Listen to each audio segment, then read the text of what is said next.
So guys, I want to talk about AEW, and there's three videos that I want to do before my brother barges through the door and ruins my day. The first thing is that I want to talk about AEW Wrestle Dream, and they're in a very bad situation with Wrestle Dream, that they have like around 4,000 people, and if I remember correctly, last year, they either had like 6,000 or 8,000 people in St. Louis. And I do understand that it might be a difficult part of the country because it's not that close to Chicago or other like big drawing areas. That's one of the big things. And I also understand the other thing too is if they drew 6,000 people last year, why the hell would you go back to a city where it didn't draw that well, really? And I believe they did a few shows there and they drew like 2,000 people as part of like Dynamite and Collision, really. So, it's not really that good, really. Like, for example, I live in Connecticut, and I believe they drew like 1,700 people. So it's almost like, imagine if they rented out, the Bridgeport Arena, or they rented out the New Haven Coliseum if it was still up there, and they decided to do a show in an area, or they rented out, the Mohegan Sun. Really, it would make sense to kind of put it in an area where you've not drawn that much, really. So that's one of the big issues. But the other big issue is it does kind of come down to what we see a lot in AEW is that they've kind of really dropped the ball with their pay-per-views in building compelling stories. Like, I think they have the matches, but they don't have the story. And then there's also a bit of repeat mode. That I think the first thing I want to start with is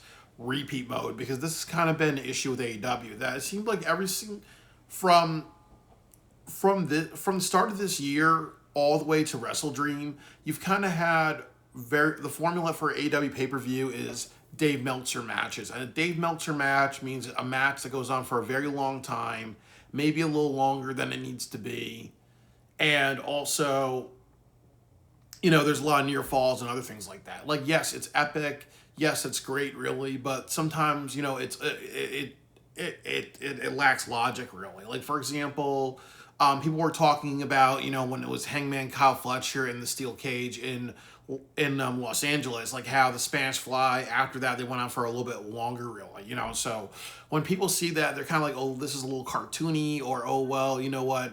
This is almost just like the movie Demon Slayer, where, maybe it would be a good 2 hour movie, but you have to extend it a little bit longer because you put so much shit in it, really. So I think that the match types are getting a little repetitive, and then also too, it's about how much do we care about these wrestlers. There's a difference between Will Ospreay and Kyle Fletcher, which has a story, and something like, okay, you're gonna do a 4-way ladder match, and really people only care about really the Hurt Syndicate and Bro Dito, really. So should you have like a ladder match with Jet Speed and other teams where it goes on a little bit longer because you tend to, because they tend to kind of make sure a lot of people have those matches, or you do Mercedes versus Rio. Nobody really cares about Rio that much, so it's almost like, why give her a super long match or shit like that, really. So it's almost like you have to pick and choose who you give long matches to. The other thing too is that sometimes you have to subvert expectations. Like, for example, if you're going to do like a women's tag team match, and you had Megan Bayne versus maybe Harley Cameron and Chris Statlander or somebody else, really. You could have Megan Bayne just do like one finisher on Harley Cameron and knock her out with that. Because sometimes in professional wrestling, like when Shawn Michaels did a super kick on somebody in the Survivor Series and that was the end of it, sometimes it's okay to have the quick win or the quick match, really, because it pushes things along, it makes things go quicker, really. So honestly, if you draw things out really for a long time, there's a diminishing return. You have to care about wrestlers that are in these matches when they go long. You have to like see their struggle, really. Are they trying to prove something so they're not going to give up? Are they just assholes that don't give up, really? Or is it something where these two people are equally matched, really? There has to be a purpose for long matches. But definitely when you make everything super long, there's a diminishing return, really, because it only works in some cases, and in some cases it doesn't work. The next issue is hardcore matches. Like, AEW's kind of overdone hardcore matches. You had the steel cage match at in Los Angeles, and then Revolution. I don't believe they had a hardcore match in that one, but you had the main event where Swerve put John Moxley through a table. You kind of had some where you had a regular match, but then you put people through tables.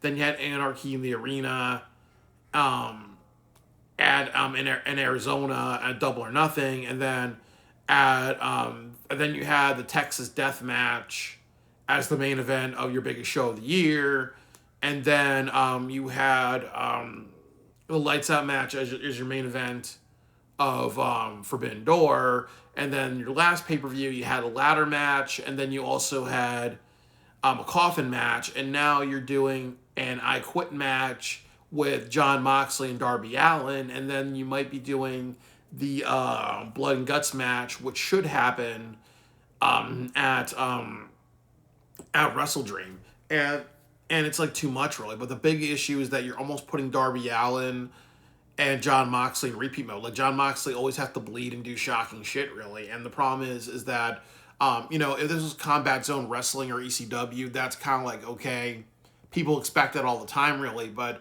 in regular professional wrestling show like AEW where they do everything like where a wrestler usually goes through a lot of different shit really, you can't just have the same type of shit every single week. Like with Mick Foley in WWE, he didn't like go through burning tables or thumbtacks every single week really, because he knew that that's a little bit of a repeat or every single pay-per-view.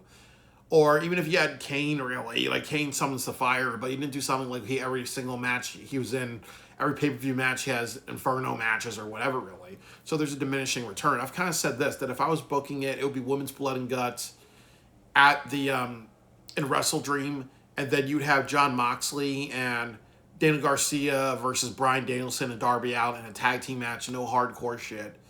And that would be the way to do it really, because that way we get a little bit of a break of the same people in the same spots really. But ultimately, as we said, that it gets to a point where you either start repeating shit, and it also gets to a point where there's diminishing return. Like honestly, Darby Allin and the Flamethrower that happened last year at Anarchy in the Arena. Now you're doing it this time. You have Brody King do a pile driver on Speedball Mike Bailey through a ladder. You did that 2 years ago at Full Gear. You also did spots where people are doing backflips while holding ladders. You did that at Full Gear 2 years ago. You're also doing something like, I think they've had coffin matches and other shit before, really. So it's kind of repetitive, but I also do understand, again, it never hurts to repeat things. It never hurts to try different spots in the same type of matches and stuff like that. Like honestly, like WWE has had like maybe over 30 Hell in a Cell matches, but I'm very sure there's been some repeat spots as well. I'm damn sure of that. But the problem is with AEW, they'll be the type of person that would have a Hell in a Cell match, maybe every 2 or 3 pay-per-views, So, you can't just have the same people in the same spots, really, I do understand you're trying to tell some stories, but there are some things where you have to think about, okay, this is a little repetitive, or, oh, well, these two wrestlers are on the same, like, repetitive spot, really. Should we kind of repeat our cycles, really? Like, because how many times John Moxley has done hardcore shit? He's done hardcore shit, I think, at every single pay-per-view. Like, the first one this year, he was in a triple threat, and at Dynasty, he broke the rules, and there were ladder and table spots. He was in Anarchy in the Arena. He was in the Texas Death Match. He was in the Lights Out match. He was in a Coffin match. And now he's in a I Quit match where he may be set on fire, really. And then it's almost like, what do you do at Full Gear? Do you say we're going to have a men's Blood and Guts match? Or are we going to say, okay, Exploding Barbed Wire Death Match? Or we're going to do something like that. And then also my fear is that they may do something like have the women's Blood and Gut match on television. They may say, hey, Darby Allin, we may get to Bryan Danielson and John Moxley in an I Quit match or in a Last Man Standing match. And then the problem is, and it's like what I said, that it's just, people are not going to care about it as much. You're going to say, oh, we see Moxley, always get the shit beaten out of him or whatever, really. There's a diminishing return by being in repeat mode.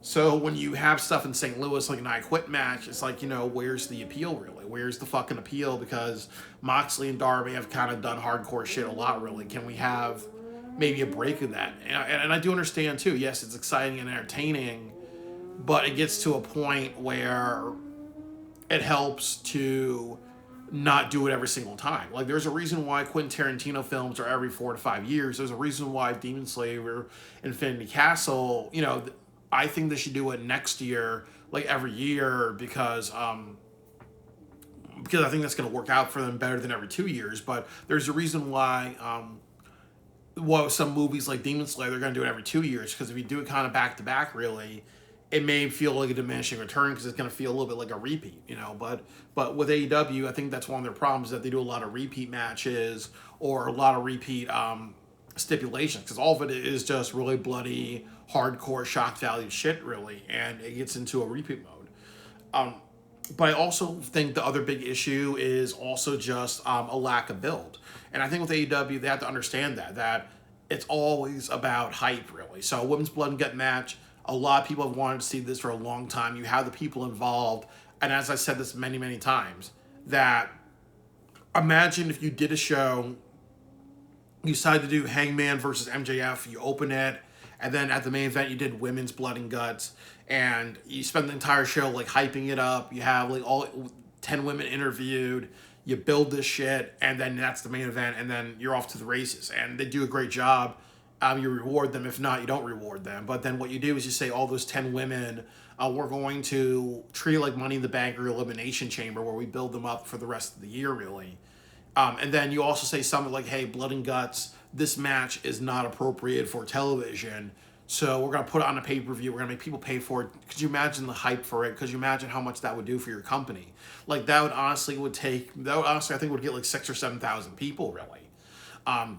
But I don't think AEW is going to do that. I think they're going to save it for a Florida show, or they may save it for Texas, because they're going to go to Texas in a few weeks, and that's just really, really stupid. Because if you put it on television, you're not going to be as violent as you can, really. Women on women violence, the same thing with man on woman violence, is still very taboo, so you can't do as much.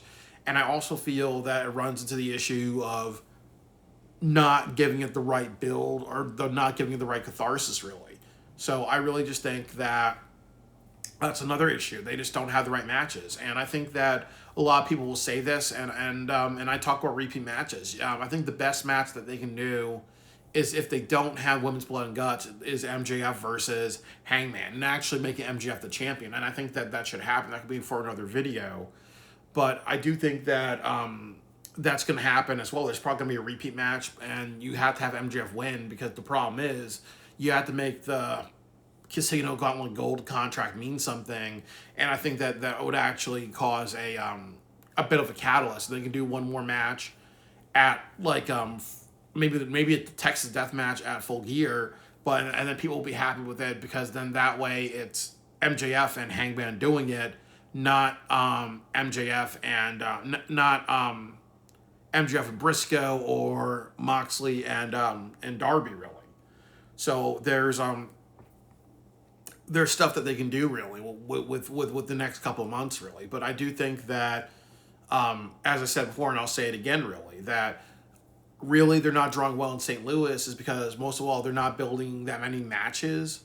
Another big thing is that, you kind of ask, like, what do you really care about? What do you really care about becoming a match at Wrestle Dream? And I think that there's a lot of questions to that. And then I also think, too, that when you have shows, you need to start building matches early on, really. If you want Takeshita and Okada, I really think that they should have, I think they really should have done it, this last week, really. You want Takeshita Okada, you want Women's Blood and Guts, you want MJF versus Hangman. A lot of that should have started really last week, really, because honestly, 2 weeks before a show is in rush mode and type of things like that. And I'm also a little worried that they're going to celebrate the anniversary this week, and they're not going to build matches. It's going to be another rush show, and they can't have rush matches. So as I said, when you rush, and you don't really care about a build, really, or an emotional journey, then you run into repeat matches, So I think that, as I said, I think that they've done a lot of things wrong with Wrestle Dream. I think sometimes with AEW, the other big dangerous thing about their company is that they may say, hey, you know what, we have 4,000 people, we may get 5,000 or 6,000 maximum. We're not going to give a shit, really. We're going to give a shit in New Jersey, because we know that's so far in the future. That's so far in the future from us that we're going to put our best cards there, and you can't do that. Every show they need to do is a banger. Every show needs to be a restructuring. Like you can really rebuild the women's division by a women's blood and guts match, making it a big deal on your show and saying, hey, these 10 ladies, they're going to be big deals this next year, and then we're going to actually take some power away from Tony Storm and Mercedes, because we have to start, building the women's division. And if they did that, that's going to pay off for them long term. But I ultimately just kind of worry about what AEW is going to do.